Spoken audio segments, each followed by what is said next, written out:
The morning light filtered through the gauze curtains of the lake house kitchen, casting long shadows across the worn hardwood floors that Martha had once polished to a shine every Saturday. The silence here wasn't empty. It was thick with memory, heavy with the weight of routines that had outlived the people who created them.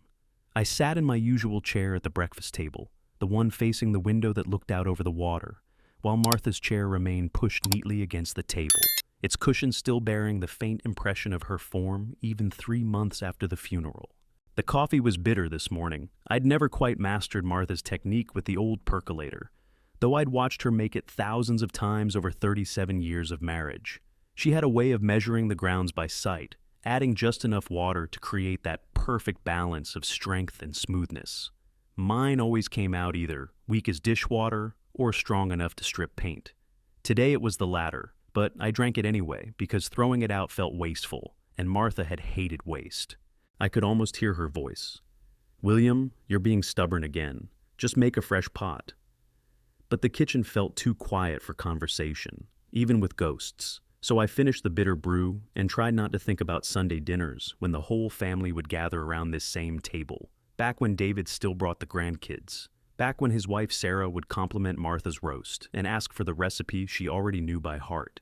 Back when laughter filled these rooms instead of the hollow tick of the grandfather clock in the hallway. Those Sunday dinners seemed like artifacts from someone else's life now.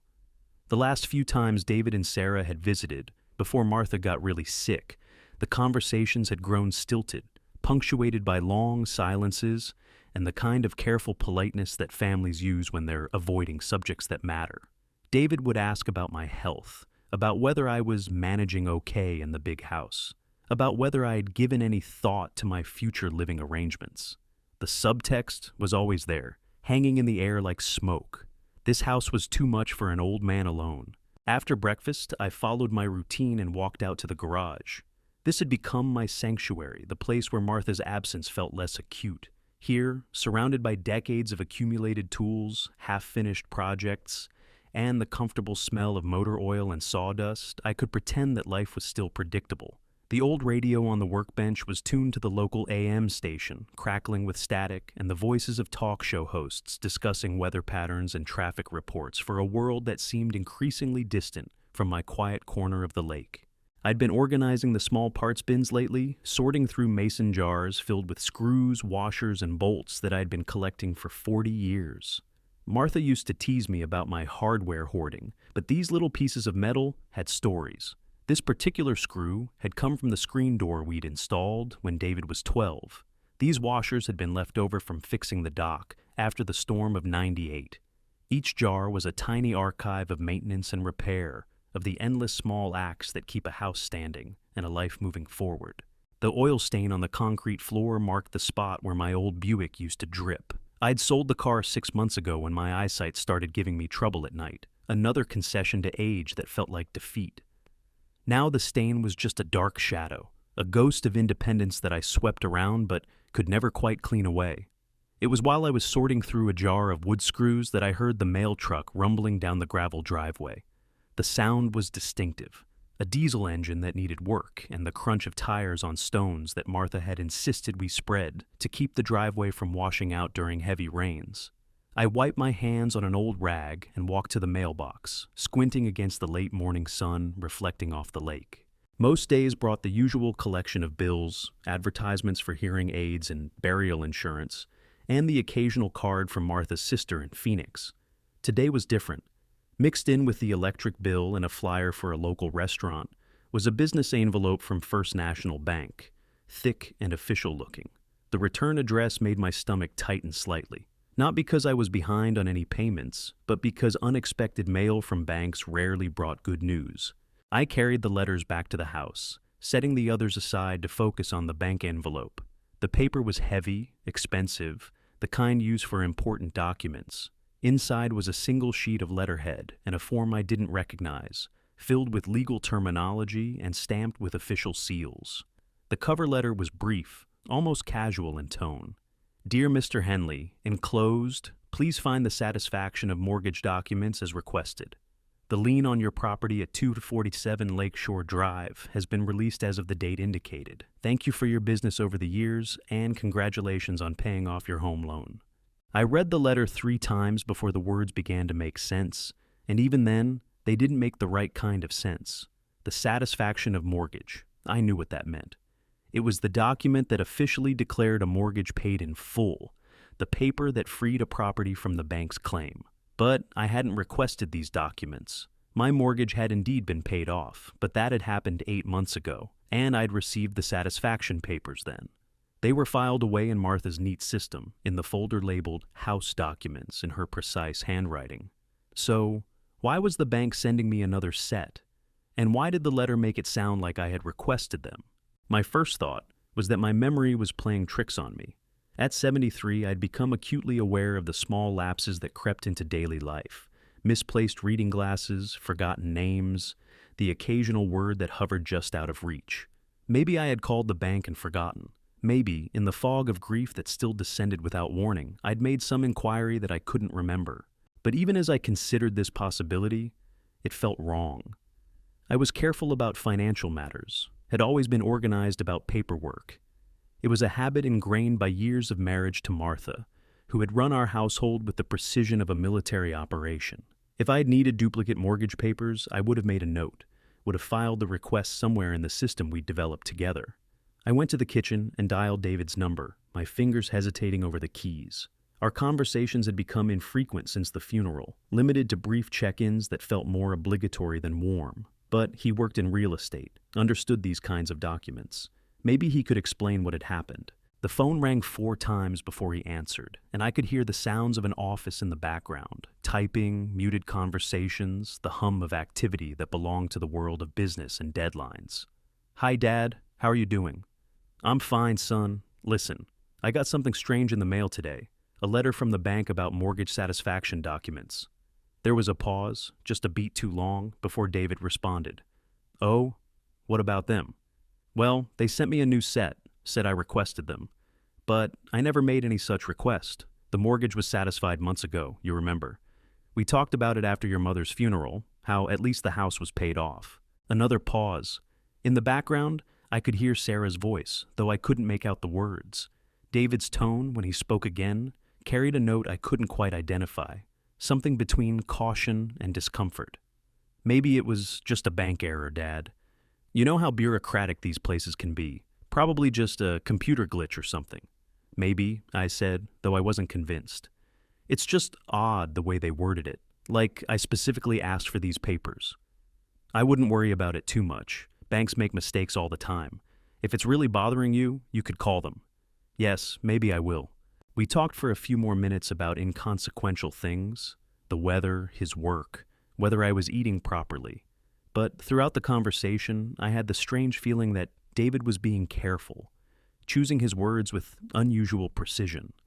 There was a quality to his responses that reminded me of the way he used to sound as a teenager when I'd ask him about a dented fender or a missed curfew. Technically truthful, but somehow incomplete.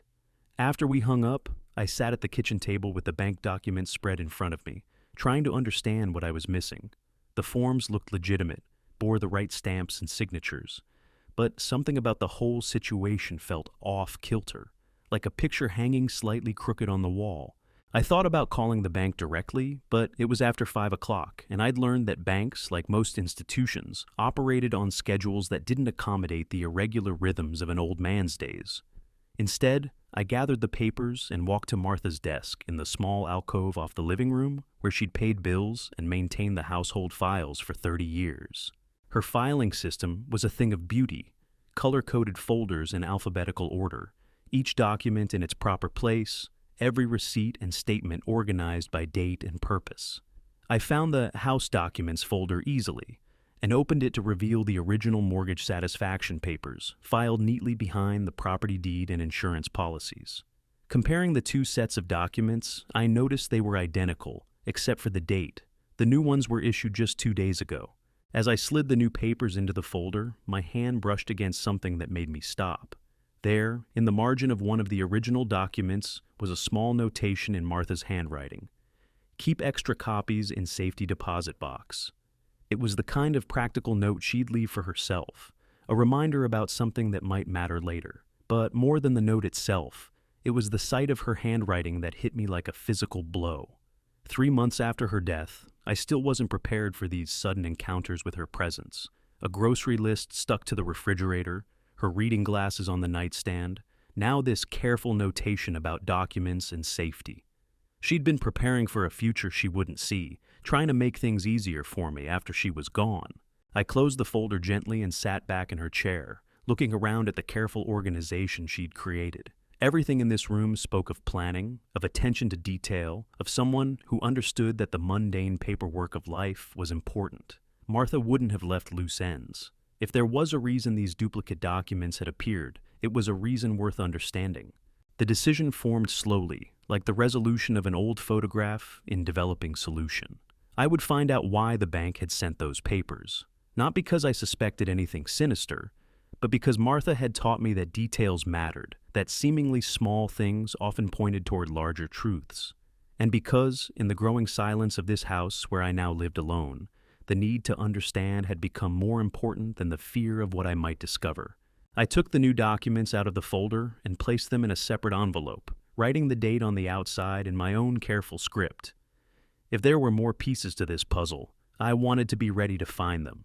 For now, though, the afternoon was fading toward evening, and the radio in the garage was playing something that sounded like hope. Tomorrow would bring its own revelations, but tonight I had the comfort of routine and the strange satisfaction of a mystery worth solving. The lake outside the window had turned silver in the dying light, its surface barely disturbed by the evening breeze. Somewhere across the water, a loon called, its voice carrying across the stillness like a promise that some things, at least, remained constant in a world that seemed increasingly unpredictable. I made a mental note to call the bank first thing in the morning, and then I went to make myself dinner, humming along with the radio and trying not to think too hard about the way David's voice had sounded when I'd mentioned those unexpected papers. Sunday dinner had been Martha's tradition, and I'd kept it alive out of stubbornness more than sentiment. Every other week, David and Sarah would drive the 40 minutes from town, bringing store-bought dinner rolls and strained conversation. Today, as I carved the pot roast that had been simmering since dawn, I watched my son examine the dining room like he was appraising it for an estate sale. "Smells good, Dad," Sarah said, though her smile didn't quite reach her eyes. She'd been jumpier than usual lately, glancing at David whenever I spoke, as if they were communicating in some code I wasn't privy to. The mashed potatoes were lumpy. I'd never mastered Martha's technique with the ricer, but nobody commented. We'd all learned to navigate around the small failures that marked my attempts at domestic competence. David helped himself to seconds of everything, a habit from childhood that Martha had always encouraged. "You've been keeping busy?" he asked, cutting his meat with the methodical precision he brought to everything. "The usual. Been organizing the garage, fixing that loose board on the dock." I paused, watching his face. "Had some interesting mail this week." Sarah's fork stopped halfway to her mouth. Just for a second, but I caught it. "Oh?" David's voice carried that same careful note I'd heard on the phone. "Anything important?" "Bank sent me duplicate mortgage satisfaction papers. Strange thing. They acted like I'd requested them." The silence stretched too long. Sarah resumed eating with determined focus, while David set down his fork and leaned back in his chair. "Did you call them about it?" "Went in person Friday morning. Talked to a supervisor named Patricia Morse." I watched their faces carefully. Interesting conversation we had. David's jaw tightened almost imperceptibly. "What did she say?" "Well, she pulled up the account records and, sure enough, someone had called requesting those documents. Made the request using my social security number, knew details about the original mortgage that only someone with access to the account would know." I took a sip of water, letting the words settle. Funny thing, though, the call came from a number that wasn't mine. Sarah had stopped eating entirely now. David reached for his water glass, buying time. "Could have been identity theft," he said. "Happens to seniors all the time." That's what I thought initially, but Mrs. Morse said something interesting about the voice on the call. She said it sounded like someone trying to disguise their natural tone, speaking lower and slower than normal. I met David's eyes directly.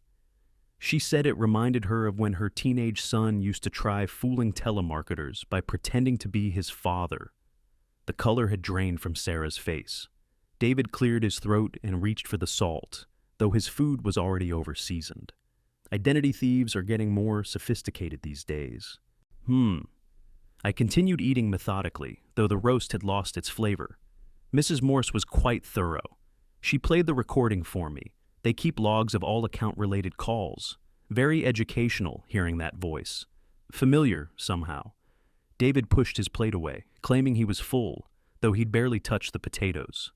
Dad, maybe you should consider putting a fraud alert on your credit reports, just to be safe. Already did that. Also asked the bank to flag the account. Any future changes require in-person verification with photo ID. I smiled at him. Mrs. Morse was very helpful, even gave me copies of the call logs. Sarah excused herself to use the bathroom, though I noticed she took her purse with her. The sound of muffled conversation drifted from the hallway. She was on her phone. When she returned, her cheeks were flushed, and she avoided eye contact. "Everything all right, dear?" I asked. "Fine," she said quickly. "Just checking on my mother." We finished dinner in relative quiet, the easy conversation of previous visits replaced by an undercurrent of tension that made even the familiar ritual feel foreign. As Sarah cleared the dishes, I noticed David studying the built-in china cabinet that had been Martha's pride and joy. "This is a nice piece," he said, running his hand along the carved wood. "Original to the house?" "Your grandmother's, actually. Martha refinished it herself when we moved in." I watched him catalog the details, the way he'd measured the dimensions with his eyes, noted the quality of the joinery. "She always said it would stay in the family." "Of course," he said, but there was something calculated in his assessment that made my chest tighten. After they left, promising to call during the week and drive more carefully on the winding lake road, I walked down to the water's edge. The evening was clear, with the kind of crystalline air that made distant sounds carry, the hum of a boat motor somewhere across the lake, the splash of a fish jumping, the rustle of wind through the cattails at the shoreline. This had been Martha's favorite time of day, when the light turned golden and the water reflected the sky like hammered metal. We'd often walked this same path together, discussing everything and nothing. David's report cards, the neighbor's new dock, whether the gutters needed cleaning before winter. Simple conversations that had formed the texture of our shared life. Now, standing alone on the weathered planks of our dock, I found myself thinking about voices and recognition, about the particular cadence of speech that makes a person identifiable even when they're trying to hide. I'd known David's voice before he could form complete sentences. I'd listened to it change through adolescence, had heard it take on the careful modulation of adulthood and professional success. Even disguised, even filtered through a phone line and colored by deception, a parent knows their child's voice. The realization settled in my stomach like a stone, heavy and undeniable. My son had impersonated me to get duplicate mortgage documents. The question wasn't whether. The evidence was too clear for doubt. The question was why. Back in the house, I poured myself a small glass of the bourbon Martha had used for cooking, though she'd never approved of drinking alone. The warmth of it helped combat the chill that had nothing to do with the evening temperature. I sat in my chair, Martha's chair still empty across from me, and tried to construct a scenario that made sense, that transformed my son from the devoted family man I'd raised into someone capable of financial fraud. Maybe he was in trouble. Maybe his real estate business was struggling more than he'd admitted. Maybe Sarah was sick and they needed money for treatment. These explanations felt more comfortable than the alternative that was slowly crystallizing in my mind, that David saw this house, saw me, as obstacles to his financial future.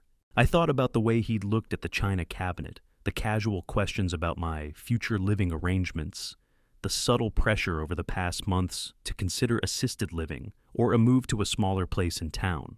I'd dismissed these conversations as natural concern for an aging parent, but now they took on a different coloration.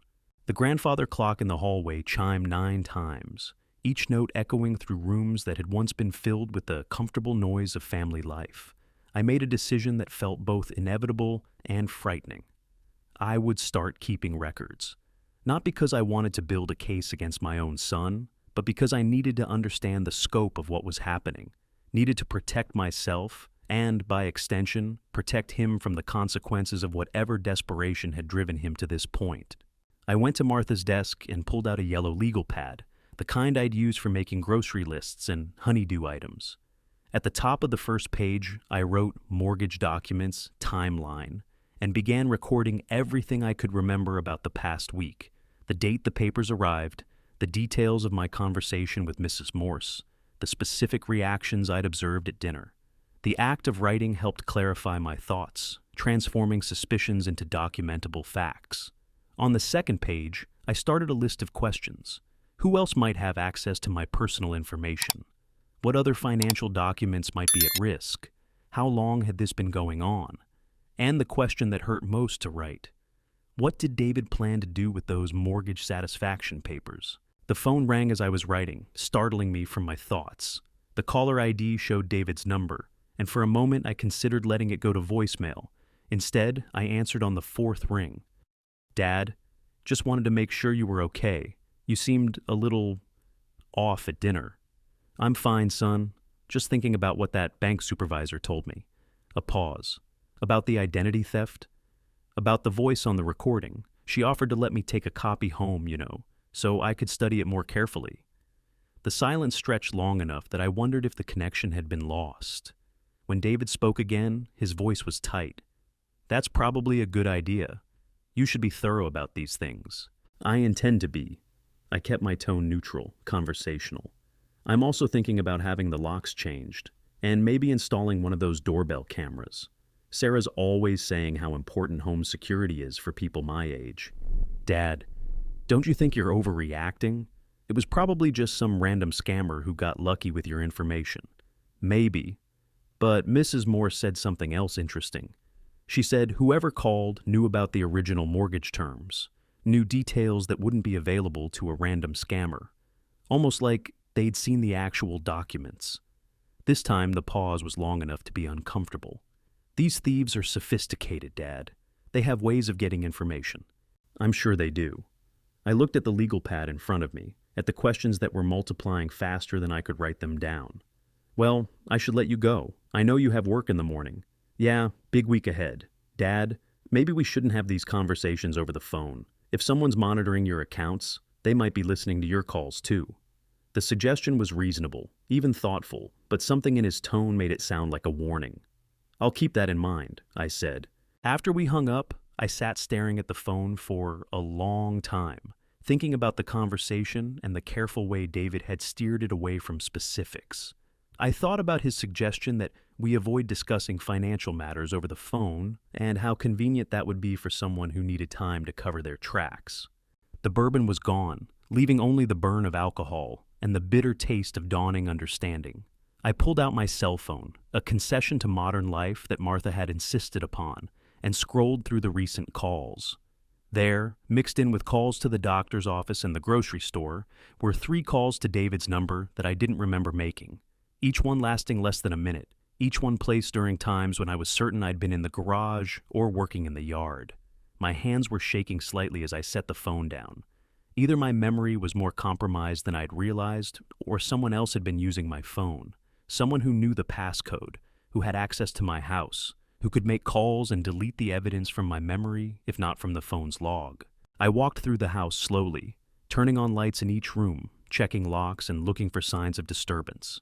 Everything appeared normal, too normal, perhaps, with the kind of careful tidiness that comes from someone being extra cautious not to leave traces. In the kitchen, I noticed that the notepad beside the phone was positioned slightly differently than I remembered, and the pen wasn't in its usual spot in the drawer. Small things, probably meaningless. But Martha had taught me to pay attention to details, and the details were adding up to a picture I didn't want to see clearly. I made myself a cup of tea and returned to the legal pad, adding new observations and questions. Somewhere in the distance, a loon called across the dark water, its voice lonely and wild. The sound reminded me of nights when David was young, when the biggest crisis in our family was a scraped knee or a missed Little League game. Those seemed like simpler times, though I knew that was probably just the selective editing of memory. Now, sitting alone in the house that Martha and I had filled with love and intention, I faced the possibility that our son, the boy we'd raised with bedtime stories and birthday parties, the man we'd been proud to see succeed, had been systematically planning to steal our home, not through violence or obvious crime, but through the quiet manipulation of legal documents and parental trust. The tea grew cold as I wrote, recording everything I could remember, building a careful chronicle of betrayal that I hoped I would never need to use. But even as I documented the evidence, part of me still hoped for an explanation that would transform this growing nightmare back into a simple misunderstanding between a forgetful old man and an overwhelmed son. The grandfather clock chimed midnight, and I finally closed the legal pad and turned off the lights. Tomorrow, I would take the next steps, whatever those might be. Tonight, I would try to sleep in a house that no longer felt entirely safe, in a life that had suddenly become more complicated than I'd ever imagined possible. As I climbed the stairs to the bedroom Martha and I had shared for 37 years, I found myself thinking about promises, the ones we make to our children, the ones they make to us, and the terrible fragility of trust once it's been broken. The house settled around me with its familiar creaks and sighs, sounds that had once been comforting, but now seemed to whisper warnings about the dangers of assuming that love was enough to keep a family intact. Monday morning found me in the waiting room of Hartwell and Associates, a law firm housed in a converted Victorian mansion downtown. The receptionist, a woman young enough to be my granddaughter, had offered me coffee twice and asked if I was comfortable 3 times. I wasn't comfortable, hadn't been since Saturday night when sleep finally came in restless fragments, but I appreciated her concern.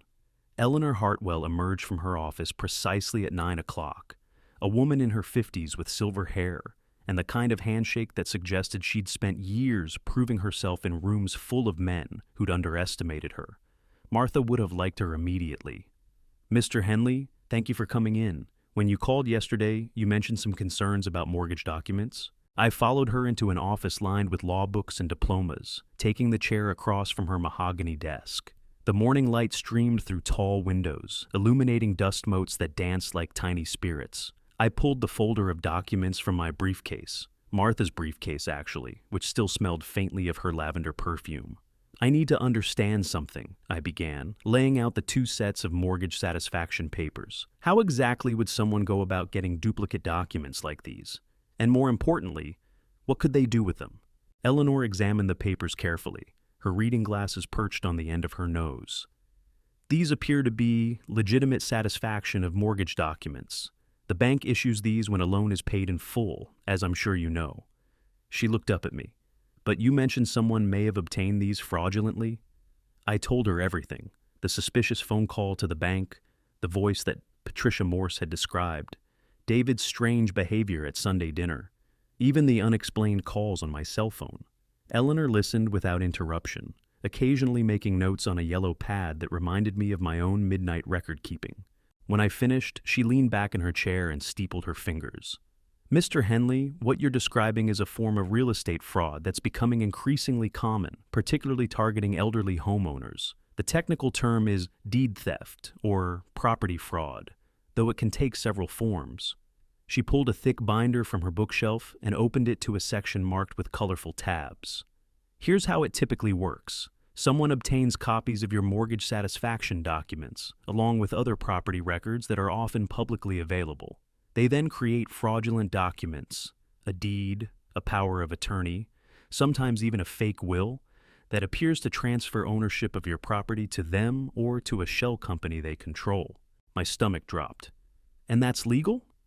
"The fraud itself is highly illegal, but the documents can appear legitimate enough to fool county recorders, title companies, even banks. Once fraudulent paperwork is filed with the county, the perpetrator can take out new mortgages against your property, sell it to unsuspecting buyers, or simply wait for you to die and claim inheritance rights they've manufactured." I thought about David studying the china cabinet, about his casual questions regarding my future living arrangements. How difficult would this be for someone to accomplish? Unfortunately, easier than it should be. The person would need access to your personal information, social security number, date of birth, details about the original mortgage. They'd need to forge your signature, which can be learned from publicly available documents like voter registrations or property records. And they'd need a notary stamp, which can be faked or obtained through an accomplice. Eleanor flipped through several pages of the binder, showing me examples of fraudulent documents. The level of sophistication was sobering. Official seals, elaborate letterheads, legal language that looked authentic to my untrained eye. In many cases, she continued, the fraud isn't discovered until the legitimate owner tries to sell their property or refinance, only to find out that according to county records, they no longer own their home. By then, the fraudulent documents may have been in place for months or years, and sorting out the legal mess can take considerable time and money. What about the banks? Don't they verify these things? They should, but the system relies heavily on the assumption that documents filed with the county are legitimate. A title search might reveal the fraud, but not always, especially if the paperwork appears authentic. She closed the binder and looked at me directly. Mr. Henley, I have to ask, do you have reason to believe that your son might be involved in this?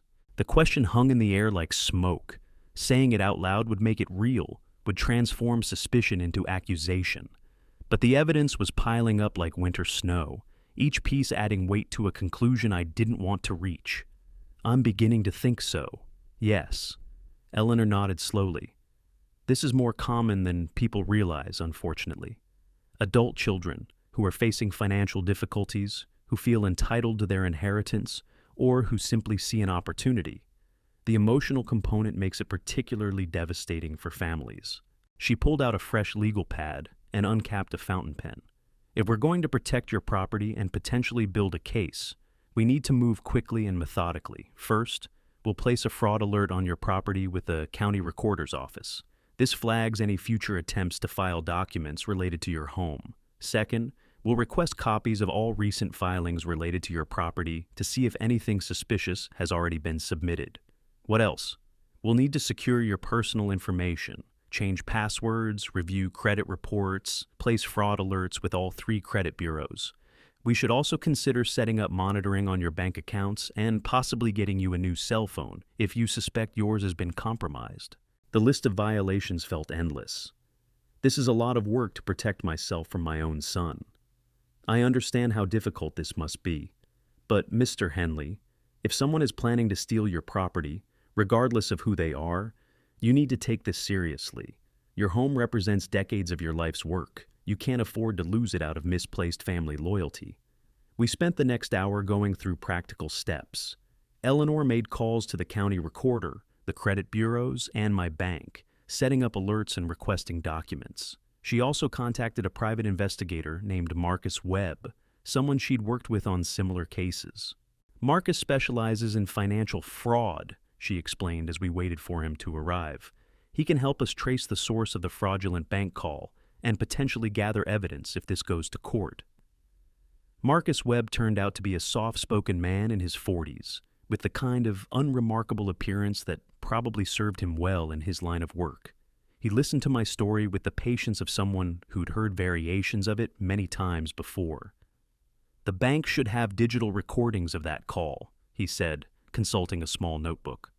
I can work with them to get enhanced audio analysis, possibly voice pattern matching if we need it for legal proceedings. I can also check to see if your son has any recent financial pressures, business troubles, debts, that sort of thing. The thought of investigating my own child felt like a betrayal, but Eleanor's words echoed in my mind. I couldn't afford to lose my home out of misplaced family loyalty. How long will this take? I asked. The initial investigation, a few days, maybe a week.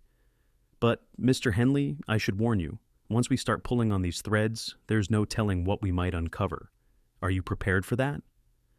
I thought about Martha's empty chair, about the life we'd built in the lake house, about the grandchildren who might never visit if this destroyed our family.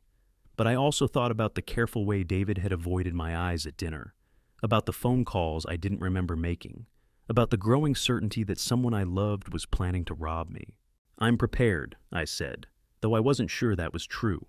We scheduled a follow-up meeting for Friday, giving Marcus time to conduct his initial investigation, and Eleanor time to review any documents that surfaced from the county recorder's office. As I left their offices, the morning sun seemed too bright, the ordinary bustle of downtown foot traffic too cheerful for the dark knowledge I was carrying. I drove home slowly, taking the long way around the lake, trying to process everything I'd learned. The technical aspects of property fraud were disturbing enough, but it was the personal betrayal that left me feeling hollow. Somewhere along the way, the boy I'd taught to ride a bicycle and helped with homework had decided that his inheritance was more important than his father's security. The house was exactly as I'd left it, but it felt different now, vulnerable in ways I'd never considered. I walked through each room, seeing it through new eyes, not just as the home Martha and I had shared, but as a target, a commodity valuable enough to steal. The china cabinet that David had admired, the antique furniture that Sarah had complimented, even the lake view that visitors always remarked upon. All of it suddenly felt precarious, as if it might disappear the moment I stopped paying attention. In the garage, I turned on the old radio and tried to lose myself in the familiar rhythm of sorting through hardware. The announcer was discussing the local weather forecast, promising a week of clear skies and moderate temperatures, the kind of predictable patterns that made life feel manageable. But even the radio's comforting static couldn't quite drown out the echo of Eleanor's warning. Once we start pulling on these threads, there's no telling what we might uncover. I thought about the grandchildren, David's kids who called me Grandpa Bill and sent hand-drawn pictures from my refrigerator. Would they understand, years from now, why their grandfather had chosen to investigate their father? Would they see it as protection or betrayal? The questions had no easy answers, but one thing was becoming clear. The comfortable certainties of my retirement, the assumption that family meant safety, were luxuries I could no longer afford. As the afternoon wore on, I found myself thinking about Martha and what she would have done in this situation. She'd always been the diplomatic one, the peacemaker who could navigate family tensions with grace and wisdom. But she'd also been fiercely protective of what we'd built together, and I suspected she would have supported the steps I was taking, even if they led to painful truths. The phone rang as I was putting away tools, and I hesitated before answering, checking the caller ID first. It was Sarah, David's wife, and her voice sounded strained. "Hi, Bill. I just wanted to check on you after yesterday. David mentioned you seemed upset about those bank documents." "I'm fine, Sarah, just being cautious." "Of course. It's smart to be careful about these things." A pause. "David feels terrible that you're worried. He's been thinking maybe we should help you with some of the paperwork, you know? Take some of the burden off your shoulders." The offer sounded reasonable, even caring, but after my morning with Eleanor Hartwell, I heard it differently. "That's thoughtful, but I'm managing fine." "Well, if you change your mind, we just want to help, you know? David's always saying how much he worries about you in that big house all alone." After she hung up, I sat in the kitchen staring at the phone, wondering if the conversation had been prompted by genuine concern or by something else entirely. The caring tone in Sarah's voice could have been real, or it could have been another form of manipulation, a way of positioning themselves as helpful while gathering information about my plans. The paranoia felt toxic, poisoning even innocent interactions with suspicion. But, as Eleanor had pointed out, the stakes were too high to rely on trust alone. I was playing a game whose rules I didn't fully understand, against opponents who had the advantage of my love for them. Evening found me back at Martha's desk, updating my yellow legal pad with the day's discoveries. The technical details of property fraud, the timeline Eleanor had outlined for protective measures, the questions Marcus Webb would investigate, all of it went into my growing file of evidence and preparation. But as I wrote, I found myself thinking less about legal strategies and more about the fundamental questions that had no clear answers. How do you protect yourself from someone you love? How do you investigate your own child without destroying what's left of your family? And how do you sleep peacefully in a house that might no longer be entirely yours? The grandfather clock chimed 10 times, each note echoing through rooms that felt both familiar and foreign. Outside, the lake was dark and still, its surface broken only by the wake of a night fisherman's boat moving slowly across the water. The sight reminded me of summer evenings when David was young, when we'd take the old rowboat out after dinner to try our luck with the bass that lurked in the shallow waters near the shore. Those memories felt like artifacts from someone else's life, precious but somehow unreachable, like photographs from a vacation you can remember taking but can no longer quite believe you experienced. The innocence of that time, the uncomplicated love between a father and son sharing a quiet evening on the water, seemed impossibly distant from the careful maneuvering and hidden agendas that now characterized our relationship. I closed the legal pad and turned off the desk lamp, but I didn't go upstairs immediately. Instead, I sat in the darkened living room, looking out at the water and trying to prepare myself for whatever revelations Friday's meeting might bring.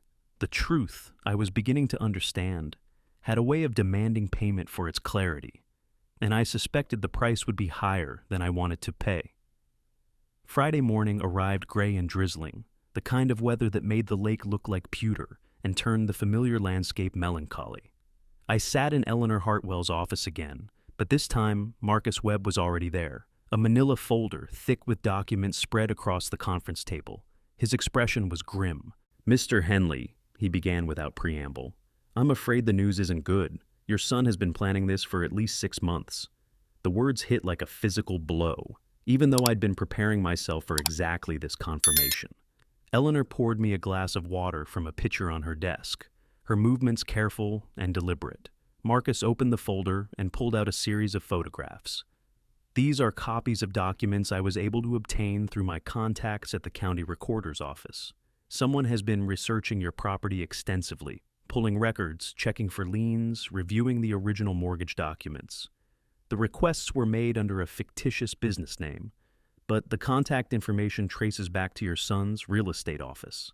He showed me photocopies of the request forms, each one bearing David's business address and a phone number I recognized as his direct line. The dates went back to early spring, just weeks after Martha's funeral. "There's more," Marcus continued, pulling out a second set of documents. "I had a colleague run a financial background check on your son's business. His real estate company has been struggling significantly. He's behind on his office lease, has several outstanding business loans, and his house is over-leveraged. Based on his debt-to-income ratio, he's likely facing bankruptcy within the next 12 months, unless something changes dramatically." Eleanor leaned forward. Marcus also obtained the enhanced audio analysis of the bank call. "The voice print analysis confirms what you suspected," Marcus said, sliding a technical report across the table. "The voice on the recording matches your son's vocal patterns with a 92% certainty. He was trying to disguise his natural tone, but certain phonetic markers are consistent." I stared at the documents, each page a piece of evidence in a case I'd hoped would never need to be built. The boy I'd raised, the man I'd been proud to call my son, had been systematically planning to steal my home while I grieved his mother's death. "What's his endgame?" I asked, my voice sounding foreign to my own ears. Eleanor consulted her notes. "Based on the documents he's been gathering, it appears he's planning to file a fraudulent power of attorney, probably claiming you're mentally incompetent and giving him authority to manage your affairs. With that, he could refinance the house, take out equity loans, or even sell it outright. The duplicate mortgage satisfaction papers would help establish clear title." "The timeline is accelerating," Marcus added. "My sources suggest he may be planning to move within the next few weeks. His financial situation is becoming critical." I thought about Sarah's phone call, her offer to help with paperwork, David's suggestion that we avoid discussing financial matters over the phone. Every interaction took on new meaning. Every gesture of concern revealed as potential manipulation. "What are my options?" I asked. Eleanor had clearly been preparing for this question. She pulled out a legal document she'd already drafted. "First, we revoke any existing powers of attorney you may have granted to your son. I've prepared the paperwork already. It just needs your signature." She slid the document across the table. It was brief but comprehensive, formally revoking all powers of attorney I'd granted to David when Martha was sick, and I'd needed help managing her medical affairs. "Second, we change all your passwords, security codes, and banking information. I've already contacted your bank to flag the account for additional security measures." Marcus opened his laptop. "I've also prepared a list of steps to secure your digital presence, new email passwords, updated security on your phone, changes to any online banking or financial accounts." "But the most important step," Eleanor continued, "is protecting the property itself. I recommend we file what's called an enhanced life estate deed. Essentially, you retain ownership and the right to live in the house for the rest of your life. But upon your death, the property transfers directly to beneficiaries you designate, bypassing probate and making it much harder for anyone to contest." She showed me a diagram explaining how the life estate would work. "You can name your grandchildren as the ultimate beneficiaries, or a charity, or anyone you choose, but it removes the property from your son's potential inheritance and makes it legally impossible for him to claim ownership through fraudulent documents." The implications were staggering. I would be formally disinheriting my own son. cutting him out of what he clearly considered his rightful legacy. But the alternative, allowing him to steal what Martha and I had spent our lives building, was unthinkable. "There's one more thing," Eleanor said, her tone gentler now. "I recommend we set up a revocable living trust for your other assets, bank accounts, investments, personal property. This provides additional protection and makes it clear that you are of sound mind and making these decisions deliberately. How long do we have? Based on David's financial timeline, probably not long. But the good news is that once these protections are in place, his plans become much more difficult to execute. The enhanced life estate deed, in particular, creates a legal firewall around your property. I signed the power of attorney revocation first, my signature feeling heavier than usual, then the paperwork for the life estate deed, designating my grandchildren as the eventual inheritors. With each signature, I felt the distance growing between myself and the son I'd raised, between the family I'd thought we were, and the reality we'd become. "What happens when David finds out?" I asked. Marcus and Eleanor exchanged glances. "He may not find out immediately," Eleanor said. "The life estate deed filing won't necessarily trigger notifications to family members. But if he's monitoring county records as closely as it appears, he'll probably discover it within a few weeks." "And then?"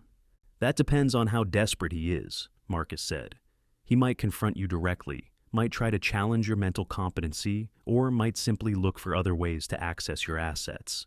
But legally, his options will be much more limited." We spent another hour going through practical details, which bank branches I should use for future transactions, how to handle any unexpected visits from David, what to do if I receive suspicious phone calls or documents. Eleanor gave me her direct number, and Marcus provided a security checklist to review at home. As I prepared to leave, Eleanor touched my arm gently. "Mr. Henley, I know this is incredibly difficult, but you're doing the right thing. Protecting yourself isn't a betrayal of your son. It's a recognition that he's made choices that forced your hand." The drive home took me past David's real estate office, a converted storefront in the old part of town where he'd hung his shingle 5 years ago with such optimism. I slowed as I passed, seeing his car in the parking lot, and for a moment I considered stopping. Part of me still hoped for a conversation that would explain everything, that would reveal some misunderstanding that could restore our relationship to what it had been. But the evidence was too clear, the pattern too deliberate. This wasn't a misunderstanding or a moment of weakness. This was a sustained campaign of deception that had been months in the making. Whatever conversation we eventually had would need to happen on different terms, with different protections in place. At home, I sat in Martha's chair at the kitchen table and called David's number. He answered on the second ring, and I could hear the familiar sounds of his office in the background. "Dad, how are you doing?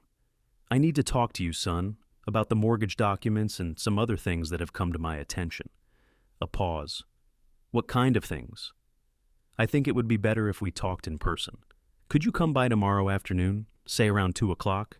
Is everything okay? You sound different." "Everything's fine. I just have some questions that need answers." "Dad, if this is about those bank papers, I already told you. Tomorrow at 2, David. It's important." After I hung up, I sat looking at the phone for a long time, thinking about the conversation we would have. There was still a part of me that hoped he would confess, would explain his financial troubles and ask for help in a way that didn't involve theft and deception. But I was no longer naive enough to expect that outcome. I spent the evening securing my financial information according to Marcus's checklist, changing passwords, updating security questions, reviewing account statements for any suspicious activity. The process felt like preparing for war against an enemy who knew all my weaknesses, who had been living in my house and sharing my meals while planning my financial destruction. The strangest part was how normal everything appeared on the surface. The house looked the same, the lake outside my window reflected the same evening light. The familiar sounds of settling wood and distant boat motors created the same peaceful atmosphere Martha and I had enjoyed for so many years. But underneath the surface calm, everything had changed. The sanctuary we'd built had been compromised. The trust that held our family together had been shattered. And the future I'd imagined, quiet years watching grandchildren grow, eventual peaceful decline surrounded by loving family, had been revealed as an illusion. Saturday morning, I called my grandchildren, David's two kids who were now in high school and college. I didn't tell them about the legal changes I'd made, but I did ask about their plans for the future, their dreams and aspirations. Sarah, the older one, was studying environmental science and talked enthusiastically about her research on lake ecosystems. Michael, the younger, was considering engineering and had always been fascinated by the way the lake house was built into the slope of the shore. Talking to them reminded me why the life estate deed made sense. These kids hadn't asked to be caught in the middle of their father's schemes. They deserved to inherit something clean and uncomplicated, free from the legal tangles that David's desperation might create. As 2 o'clock approached, I found myself pacing through the house, rehearsing conversations that would probably never happen the way I imagined them. I'd placed the legal documents Eleanor had given me in Martha's desk, easily accessible but not prominently displayed. I wanted to give David one chance to be honest, one opportunity to explain himself before I revealed the extent of my knowledge and the protections I'd put in place. At exactly 2 o'clock, I heard his car in the driveway, the familiar sound of his footsteps on the gravel path. Through the window, I watched him approach the front door, his posture tense, his face bearing the expression of someone who knew the conversation ahead would be difficult. The doorbell rang, though he'd never used it before in 30 years of visiting this house. Even that small formality suggested that something fundamental had shifted between us, that the easy intimacy of family had been replaced by the careful distance of adversaries. I opened the door and looked into the face of my son, seeing him clearly for perhaps the first time in months. The stress was evident in the lines around his eyes, the tension in his shoulders, the way he avoided direct eye contact. This was a man under pressure, someone whose careful plans were beginning to unravel. "Hello, David," I said, stepping aside to let him in. "I'm glad you could come. We have a lot to discuss." As he walked into the living room, past the family photos and the furniture that Martha had chosen with such care, I realized that whatever happened in the next hour would determine not just the future of my property, but the future of our relationship. There would be no going back to the comfortable illusions we'd maintained. Today, one way or another, the truth would finally emerge. The grandfather clock chimed twice, marking the beginning of what I suspected would be the most difficult conversation of my life. But as I followed my son into the room where we'd shared so many holiday mornings and birthday celebrations, I felt something I hadn't experienced in weeks. The clarity that comes from finally having all the pieces of a puzzle, even when the picture they form is one you never wanted to see. Chapter 5. The Trap That Didn't Need Drama. David sat in Martha's chair without asking, a small transgression that would have been meaningless a week ago, but now felt deliberately provocative. I took my usual seat across from him, the kitchen table between us like a negotiating table, the afternoon light casting long shadows across the worn wood surface. "You said you had questions," he began, his voice carrying a forced casualness that reminded me of his teenage years when he'd been caught in minor deceptions. "I do." I pulled out the manila folder Marcus had given me, but kept it closed. "I've been doing some research into property fraud, David, learning about how sophisticated these schemes can be." His hands, which had been resting casually on the table, moved to his lap. "Oh, that's good, Dad. Seniors are targeted all the time." "Yes, they are. I spoke with a lawyer this week, Eleanor Hartwell, very knowledgeable about real estate fraud. She explained how someone might go about stealing a person's property, the documents they'd need, the steps they'd take." David's jaw tightened almost imperceptibly. "Sounds like she really knows her stuff." "She does. She also put me in touch with a private investigator. Very thorough man. Amazing what he was able to find with just a few phone calls." The silence stretched between us, thick with unspoken accusations and careful maneuvering. David's eyes flicked to the manila folder, then back to my face. "Dad, if this is about those mortgage papers again, it's about more than that." I opened the folder and pulled out one of the county record requests, sliding it across the table. "Recognize this address?" David glanced at the document, and I watched the color drain from his face. His business address was clearly visible on the request form, along with dates that went back months. "I can explain that," he said, but his voice had lost its confident edge. "I'm sure you can."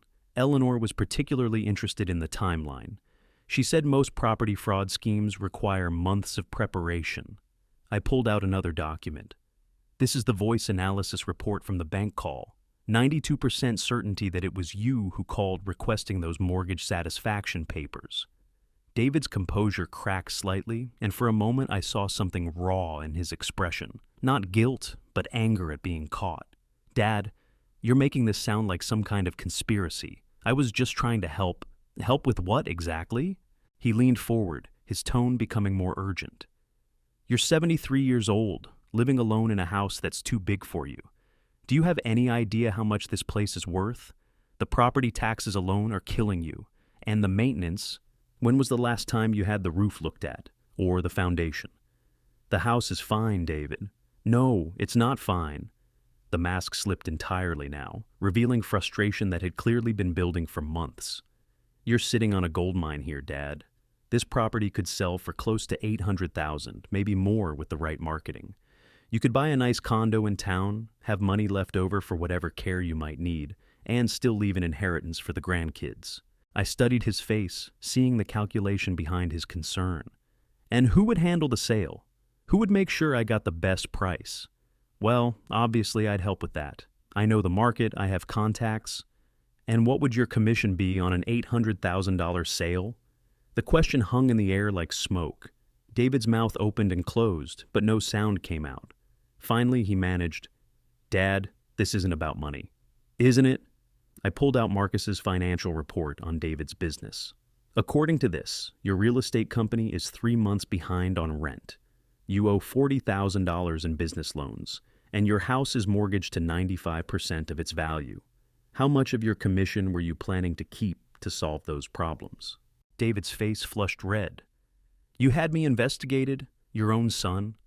My own son impersonated me to get banking documents. My own son has been researching my property for months without telling me. My own son apparently sees my home as the solution to his financial problems. I kept my voice level, but each word felt like it was cutting something inside me. What choice did you give me? He stood up abruptly, pacing to the window that looked out over the lake. You don't understand the pressure I'm under. The business, the house payments, Sarah's spending. Everything's falling apart, Dad. I just needed some time to figure things out. By stealing my house? It's not stealing! He whirled around, his composure completely gone now. This place is going to be mine eventually anyway. I'm just trying to make sure there's something left to inherit instead of watching it all get eaten up by property taxes and maintenance costs while you live here alone, talking to Mom's ghost. The cruelty of that last comment hit harder than the financial betrayal. Martha's presence in this house wasn't a delusion. It was comfort, memory, the continuation of a love that death hadn't ended. That David could weaponize my grief revealed a callousness I hadn't suspected. So, you decided to help yourself, I said quietly. I decided to be practical. Dad, you're not thinking clearly anymore. Yesterday you couldn't remember where you put your reading glasses. Last month you forgot to pay the electric bill. How long before you forget something important, something that really matters? It was a calculated attack, using my age and occasional forgetfulness as weapons. But I'd been preparing for this conversation, and I pulled out another document from Eleanor's folder. Funny you should mention that. I had a complete cognitive assessment done this week. Dr. Patricia Morris, the geriatrician at Regional Medical. Clean bill of health, mentally speaking. She said my memory and reasoning are well within normal ranges for someone my age. I slid the report across the table. I also had her write a letter affirming my mental competency, just in case anyone tried to challenge my decision-making capacity. David stared at the medical report, and I could almost see him recalculating his options. Dad, I think you're overreacting. Am I? Let me tell you what I think was going to happen. I leaned back in my chair, meeting his eyes directly. I think you were going to file a fraudulent power of attorney, claiming I was mentally incompetent. You'd use those duplicate mortgage papers to establish clear title, then either refinance the house or sell it outright. You'd tell me it was for my own good, that I needed the money for care, and you'd pocket enough of the proceeds to solve your financial problems. His silence was confirmation enough. We sat looking at each other across the table, where he'd eaten countless meals as a child, where Martha had helped him with homework, where we'd celebrated his successes and comforted him through disappointments, All of that history seemed to collapse into this single moment of recognition. My son had been planning to rob me. "What happens now?" he asked finally, his voice barely above a whisper. I pulled out the last document in Eleanor's folder, a letter I'd written but not yet decided whether to deliver. "That depends on you." The letter was sealed in an envelope with his name written on the front in my careful script. I slid it across the table, but kept my hand on top of it. Inside this envelope is what I call a final offer. If you're willing to acknowledge what you've done, if you're willing to make restitution for the money you've already spent on this scheme, and if you're willing to get professional help for whatever led you to think this was acceptable, then we can find a way forward. David reached for the envelope, but I didn't lift my hand. "But David, you need to understand something. I've already taken steps to protect myself. The house is no longer part of your inheritance. I've revoked all powers of attorney, changed all my passwords and security codes, and put legal safeguards in place that make your original plan impossible to execute." His face went through a series of expressions: shock, anger, calculation, and finally something that might have been despair. "You've disinherited me. I've protected myself from someone who was planning to steal from me. The fact that it's my own son makes it tragic, not illegal." I lifted my hand from the envelope. "You can read what's inside, or you can leave it sealed. But David, this is the only chance you'll get to resolve this as a family matter. If you choose to continue down the path you've been on, the next conversation will be with lawyers and possibly law enforcement." He picked up the envelope with shaking hands, but didn't open it immediately. "Dad, I never meant for it to go this far. I was just trying to plan ahead, to make sure you'd be taken care of. By lying to me, by impersonating me to banks, by researching how to steal my property." I shook my head. "David, I raised you better than this. Your mother and I gave you every opportunity to be honest, to ask for help when you needed it. Instead, you chose deception." The grandfather clock chimed 3 times, marking an hour that had felt like a lifetime. David sat holding the envelope, his face cycling through emotions I couldn't quite read. Finally, he looked up at me with eyes that reminded me painfully of the little boy he'd once been. "Can I take this home? Read it properly? Talk to Sarah?" "You can take it anywhere you want. But David, the protections I've put in place aren't changing. This letter is about whether we can salvage some kind of relationship, not about whether you'll inherit this house." He stood slowly, tucking the envelope into his jacket pocket. "I need some time to think. Take all the time you need, but understand that time doesn't change what's already happened. It only determines what happens next." After he left, I sat alone at the kitchen table for a long time, listening to the silence that seemed heavier now than it had before our conversation. The manila folder lay open in front of me, documents scattered like the pieces of a relationship that might never be whole again. I thought about the envelope I'd given him, about the conditions I'd outlined for any possible reconciliation. They were fair but demanding: acknowledgement of wrongdoing, financial restitution, professional counseling, and a complete restructuring of our relationship based on honesty rather than manipulation. I'd also made it clear that Martha's wedding ring, which I'd planned to give to Sarah someday, would instead go to my granddaughter when she was old enough to appreciate its significance. The afternoon light was fading over the lake, painting the water in shades of gold and amber. Somewhere in the distance, a loon called, its voice carrying across the stillness, like a reminder that some things endured, regardless of human betrayal and disappointment. I gathered up the documents and returned them to their folder, then walked to Martha's desk to file them away. As I organized the papers, I found myself thinking about choices and consequences, about the difference between love and enabling, about the terrible clarity that comes from finally seeing someone you love exactly as they are, rather than as you'd hoped they might be. The house felt different now, not violated exactly, but somehow more mine than it had been in months. The legal protections Eleanor had helped me establish weren't just about property rights. They were about reclaiming agency in my own life, about refusing to be a victim of either desperation or entitlement.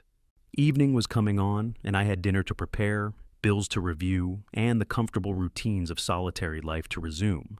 But for the first time since Martha's death, I felt like I was living in the present rather than merely surviving it. The future remained uncertain. I didn't know if David would accept the terms in my letter, didn't know if our relationship could be rebuilt on more honest foundations. But I knew that whatever happened, it would happen on terms I could live with. The grandfather clock chimed 6 times as I headed to the kitchen to start dinner, and its familiar sound no longer seemed to echo through empty rooms. Instead, it marked the steady progression of time in a house that was truly mine again, in a life that I was finally ready to live on my own terms. 3 days passed without word from David. 3 days of ordinary autumn weather, crisp mornings that made the lake look like hammered silver, afternoons warm enough to work in the garage without a jacket.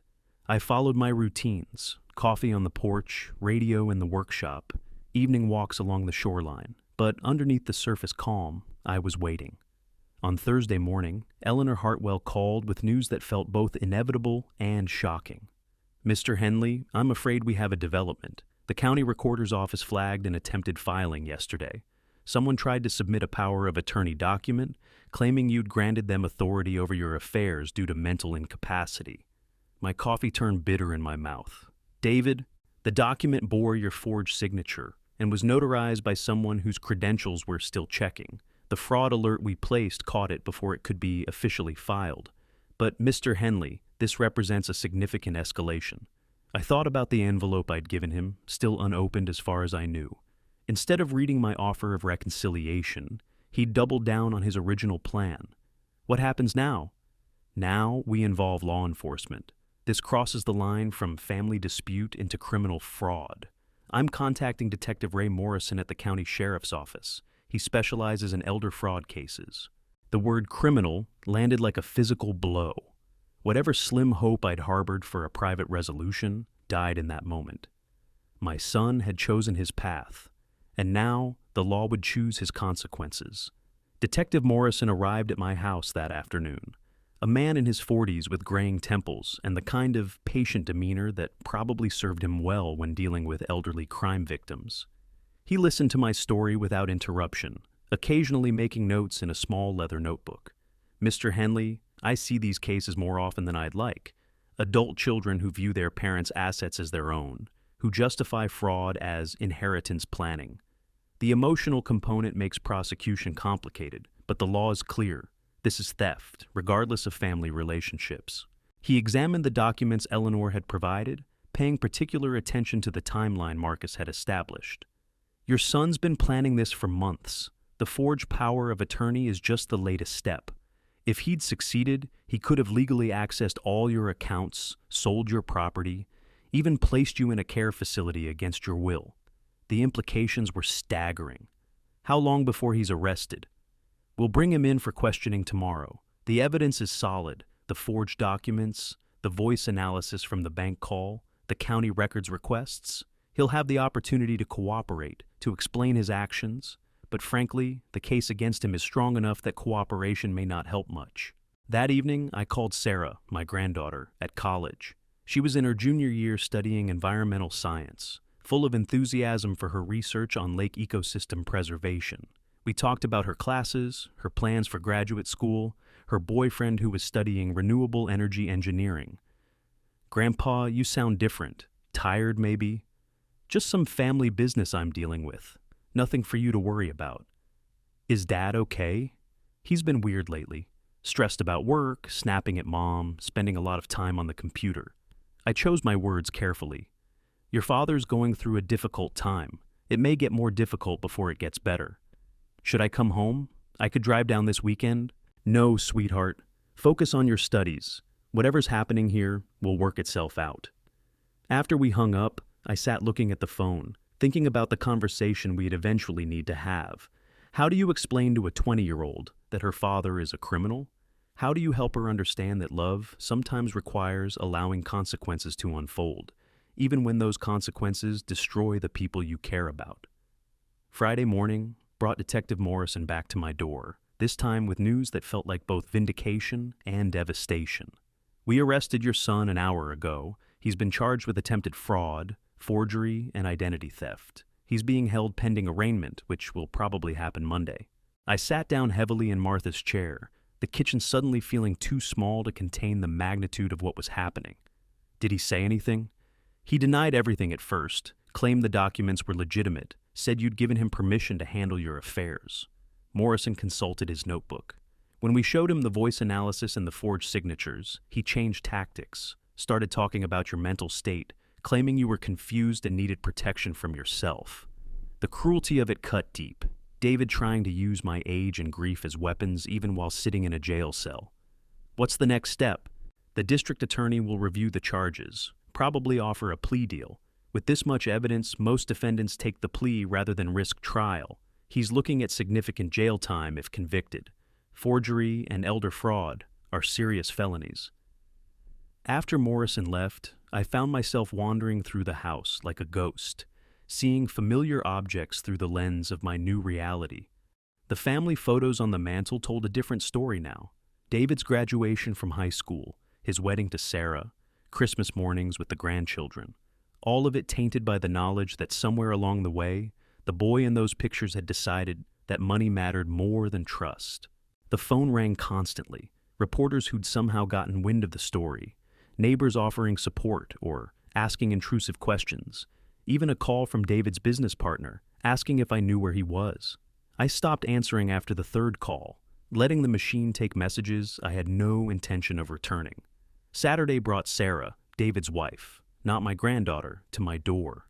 She looked haggard, her usual careful appearance replaced by sweatpants and unwashed hair. Her eyes were red from crying. "Bill, please, tell me this is all a misunderstanding." I led her into the kitchen, poured coffee I didn't think either of us wanted, and sat across from her at the table where David and I had faced each other just days earlier.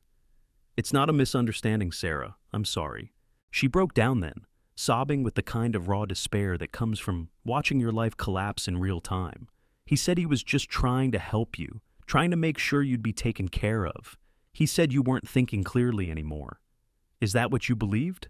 I don't know what I believed. I knew he was stressed about money, knew the business was struggling, but this, she gestured helplessly.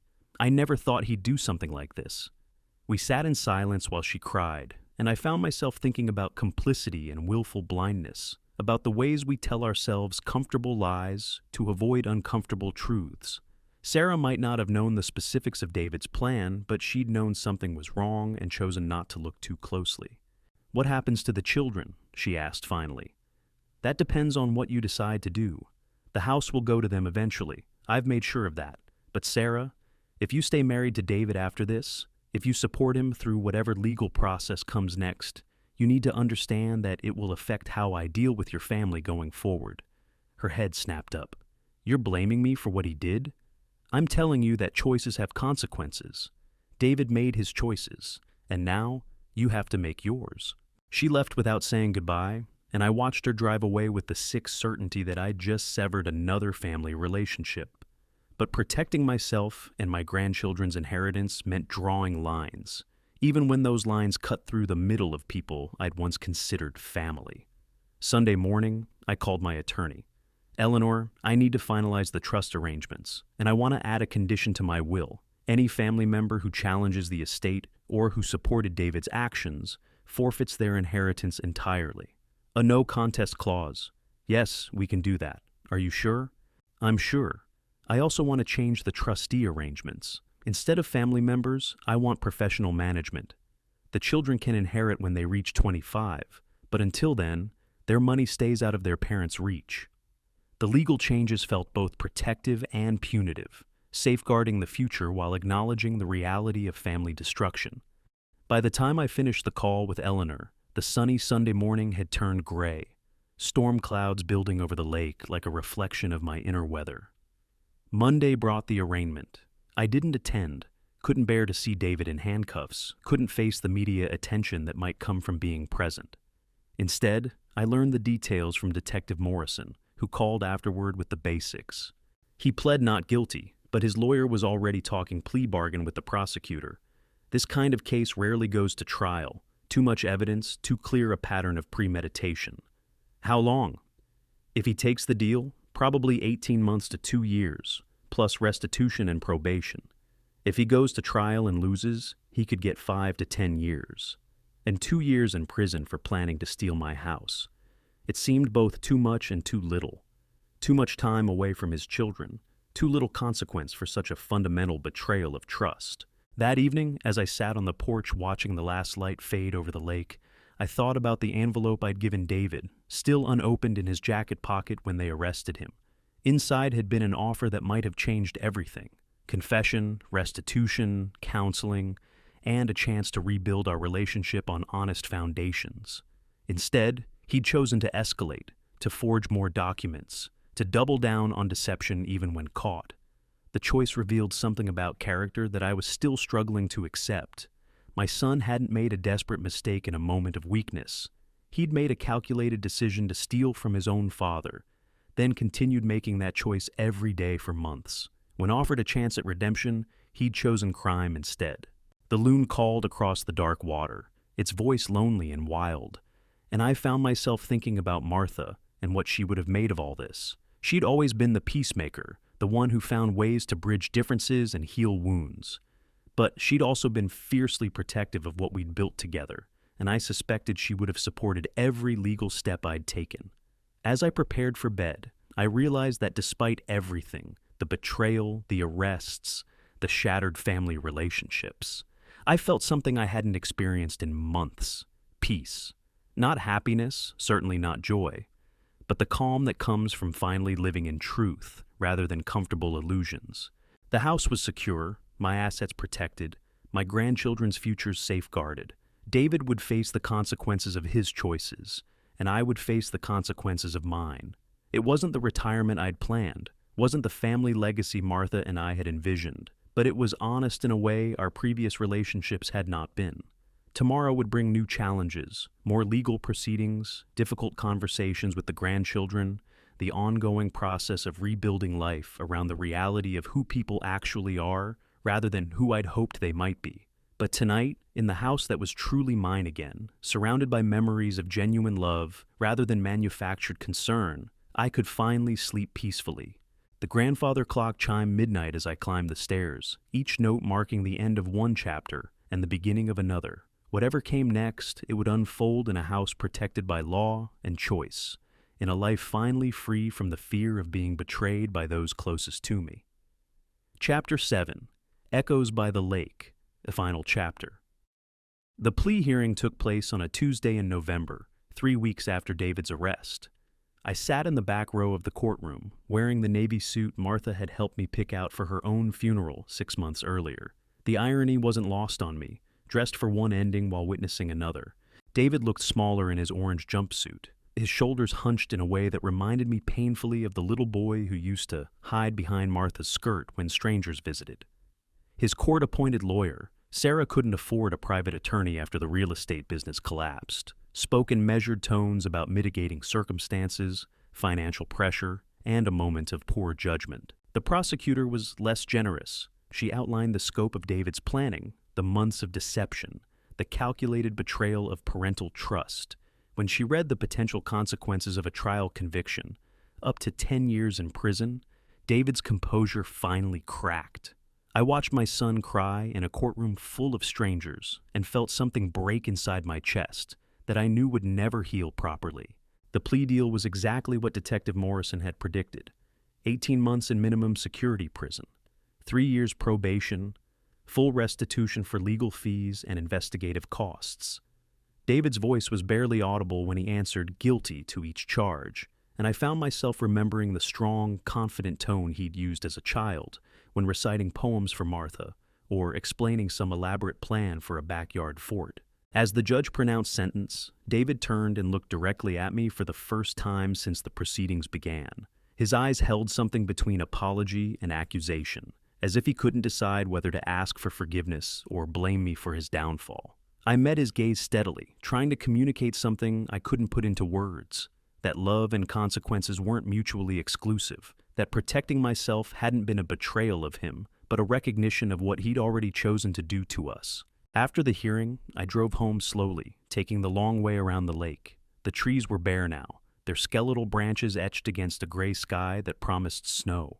The landscape looked stark, but somehow honest, stripped of summer's comfortable illusions and revealing the underlying structure of things. Sarah, David's wife, was waiting in my driveway when I arrived. She'd been crying again, her face puffy and red. But there was something different in her posture now, a kind of resigned determination. "He wants to see you," she said without preamble. "Before he goes to prison, he asked me to ask you." I considered this as we stood in the cold air between our cars. "What did you tell him?" "I told him I'd ask. But Bill, I also told him I was filing for divorce." The news shouldn't have surprised me, but it did. Sarah had always seemed devoted to David, willing to overlook his flaws and support his ambitions. That she was finally setting boundaries felt like another small earthquake in the shifting landscape of our family. "The children? Will stay with me. David will have visitation rights when he gets out.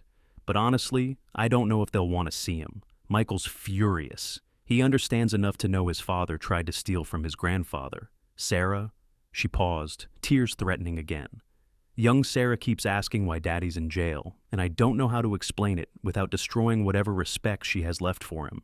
We stood in silence for a moment, two people who'd once shared Sunday dinners and holiday celebrations, now connected only by the wreckage of David's choices.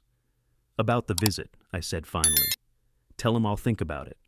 That evening, I called my granddaughter at college. She'd heard about the arrest through social media. Apparently, the local paper had picked up the story, and some of her high school friends had seen it online. Her voice was carefully controlled, the way young people sound when they're trying to process something beyond their experience. "Grandpa, I don't understand. Why would Dad do something like that?" It was the question I'd been dreading, the one I'd rehearsed a dozen different answers for. In the end, I chose honesty over comfort. "I think your father got scared, sweetheart.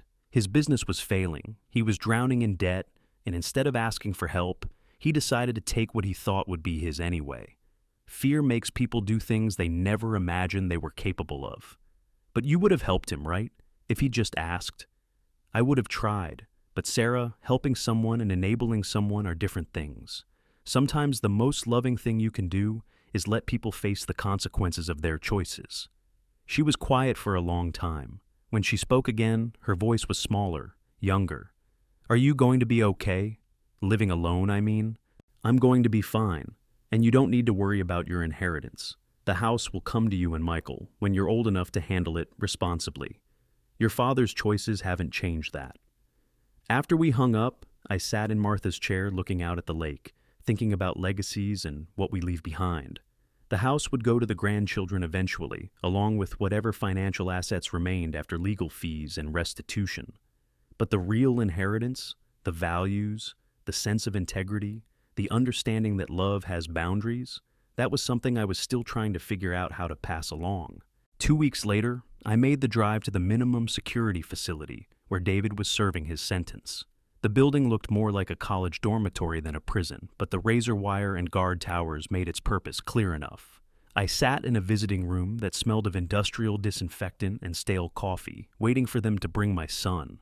When David appeared, wearing a gray uniform instead of the orange jumpsuit from court, I was struck by how much he'd aged in just a month. His face was thinner, his hair unkempt, and there was a quality to his movements that suggested a man who'd lost more than his freedom. We sat across from each other at a plastic table, neither of us sure how to begin. Finally, David spoke. "Thank you for coming. You're my son. I'll always come if you ask me to." Even after everything I did, I looked at him carefully, searching for signs of genuine remorse rather than self-pity. "David, do you understand what you did? Not just the legal aspects, but what you did to us as a family?" He was quiet for a long time, staring at his hands folded on the table. "I told myself I was protecting you, that you weren't thinking clearly, that someone needed to make sure the house didn't get lost to taxes or maintenance costs. I convinced myself that I was being responsible. And now? Now I know I was lying to myself. I was scared about losing everything, and I saw your house as a solution to my problems. I told myself it was planning, but it was really just theft." He looked up at me, and for a moment I saw the honest little boy he'd once been. "I'm sorry, Dad. Not just sorry I got caught, but sorry I did it in the first place." It was the apology I'd been waiting for, but hearing it didn't bring the relief I'd expected. Too much had been broken for simple words to repair. "What happens when you get out?" I asked. "I don't know. Sarah's divorcing me. The business is gone. My real estate license is revoked. I'll probably have to start over somewhere else, doing something completely different." "And the children?" Pain flickered across his face. They're probably better off without me for a while. Michael won't even take my calls, and young Sarah doesn't understand why I can't come home. Maybe by the time I get out, I'll have figured out how to be the father they deserve. We talked for another hour about practical things, his health, the conditions of his imprisonment, the legal requirements of his probation. But underneath the surface conversation, I sensed a fundamental shift in him, a recognition of consequences that went beyond legal punishment. As visiting time ended, David reached across the table and touched my hand briefly. "Dad, I know I don't have the right to ask this, but when I get out, when I've served my time and made what restitution I can, do you think there might be a chance for us to rebuild something? Not what we had before, but something honest?" I thought about the question as guards prepared to escort him back to his cell. The David sitting across from me seemed genuinely remorseful, but I'd believed in him before and been systematically betrayed. Trust, once broken so completely, doesn't regenerate easily. "Ask me again in 18 months, I said finally. "When you're out, when you've started rebuilding your life in an honest way, when you've shown your children that you can be someone they can respect again. Ask me then." It wasn't forgiveness, but it wasn't complete rejection either. It was what I had to offer, a possibility conditional on change, a future that would have to be earned rather than assumed. The drive home took me past David's old real estate office, now empty with a "for lease" sign in the window. The sight made me think about dreams deferred and ambitions corrupted, about the distance between who we hope to be and who we actually become. Back at the house, I found a letter waiting in the mailbox. The return address showed Eleanor Hartwell's law firm, and inside was a document I'd been expecting, the final paperwork for Martha's wedding ring, which I'd decided to give to my granddaughter Sarah for her 21st birthday. The ring had been in Martha's family for 3 generations, and I wanted to make sure it stayed with someone who understood its value beyond mere gold and diamonds. That evening, I called young Sarah at college to tell her about the ring and what it meant to her grandmother. We talked about Martha's stories, about the family traditions that would survive David's choices, about the importance of building relationships on honesty rather than convenience. "Grandpa," she said as our conversation wound down, "I want you to know that whatever Dad did, it doesn't change how Michael and I feel about you. You're still our grandfather, and this is still our family, even if it looks different now." Her words carried more healing than David's apology had, perhaps because they came without the weight of betrayal behind them. The grandchildren hadn't chosen the circumstances that had fractured our family, but they were choosing how to respond to those circumstances, and their choice gave me hope for the future. Spring came early that year, with ice breaking up on the lake in March and the first robins returning before the snow had completely melted. I spent the warming days working in the garden Martha had planted, pulling weeds from the flower beds and pruning the rose bushes she'd tended with such care. The work was therapeutic in ways I hadn't expected. Each cleared flower bed felt like a small act of faith in the future, a belief that beauty was worth cultivating, even in the aftermath of betrayal and loss. As I worked, I found myself thinking about the difference between inheritance and legacy, how property could be stolen or lost, but values had to be chosen and lived. David would be released in the fall, and I'd kept track of his progress through occasional letters and updates from his children.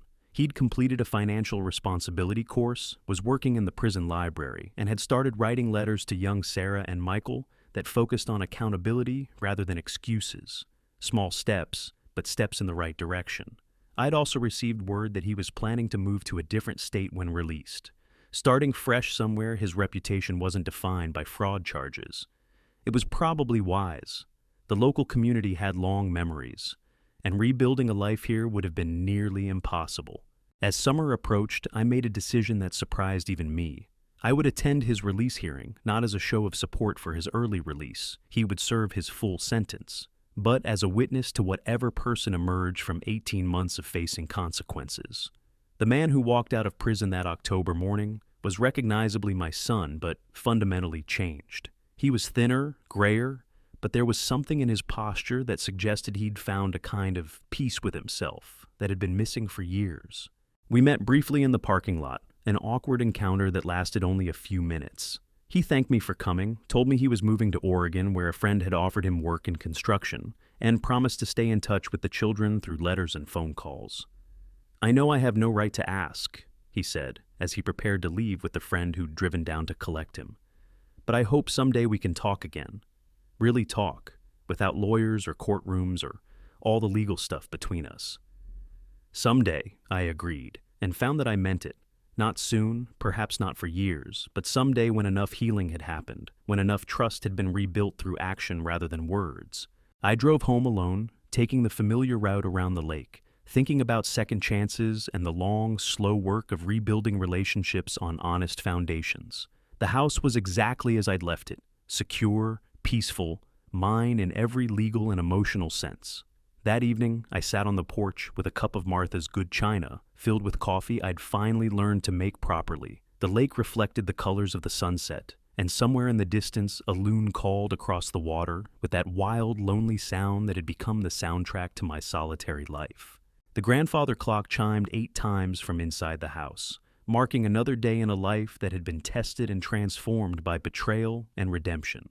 Tomorrow would bring its own challenges, the ongoing work of maintaining relationships with grandchildren who were navigating their own complicated feelings about their father, the continued legal responsibilities of managing the trust I'd established for their inheritance, the simple daily task of living alone in a house full of memories.